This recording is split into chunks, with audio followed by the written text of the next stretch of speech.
vaihteiden säätö. Ei se mitään rakettitiedettä ole, mutta muutama juttu täytyy tietää. Jos fillarin vaihteet ei ole ihan säädöissä, ensimmäisenä katsotaan vaihteen korvake on suorassa.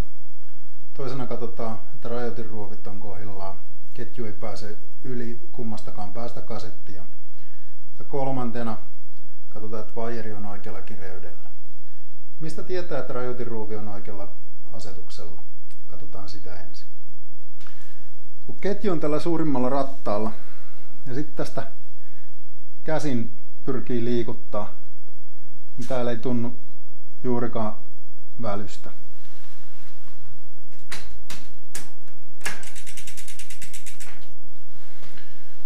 Mä vaihdoin nyt 2 pykälää pienemmälle rattaalle ja mä pystyn tästä käsin nyt vaihtaa tonne isoimmalle. Ja se rajoitinruuvi ottaa vastaan sillä, että mä en pääse käsinkään työntää tätä ketjua pinnoihin.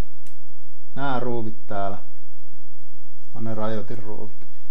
Shimanon tapauksessa kaiken loogisuuden mukaan tämä alempi rajoitinruuvi rajoittaa tätä isointa ratasta ja ylempi rajoitinruuvi tätä pienintä ratasta. Toinen pää tietenkin testataan ihan samalla lailla.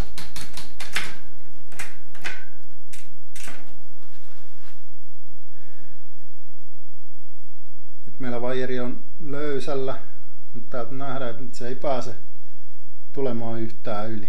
Ok, se on kunnossa. Seuraavaksi vaijerin kireys. Mistä tietää, että vaijeri on oikealla kireydellä? Tai jos ei se ole, niin miten se huomaa?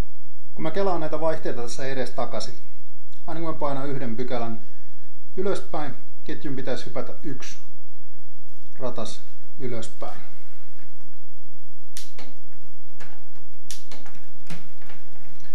No, tässä mun tapauksessa vaihteista on erittäin kulunut ja tää on tämmönen extender-rattaalla varustettu, jolloin tässä välissä on aina ongelmia, niin kuin nyt.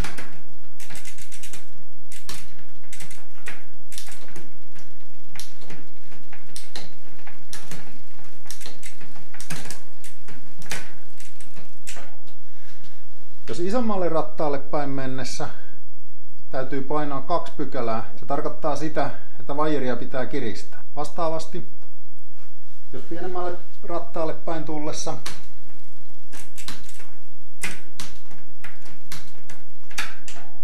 vaihtaminen takeltelee, se tarkoittaa, että vaijeria täytyy löysätä.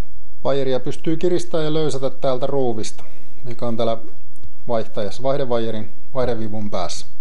Joissain pyörissä saattaa olla muuallakin säätöjä.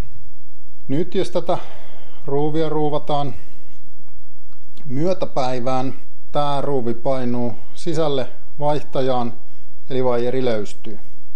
Silloin jos isommalle vaihteelle vaihtaminen takeltelee, silloin tätä pyöritetään myötäpäivään. Jos hitaammalle vaihteelle vaihtaessa, eli isommalle takarattaalle takeltelee, silloin vaijeria täytyy saada kireemmälle, eli tätä ulospäin. Silloin pyöritetään vastapäivää. Näin.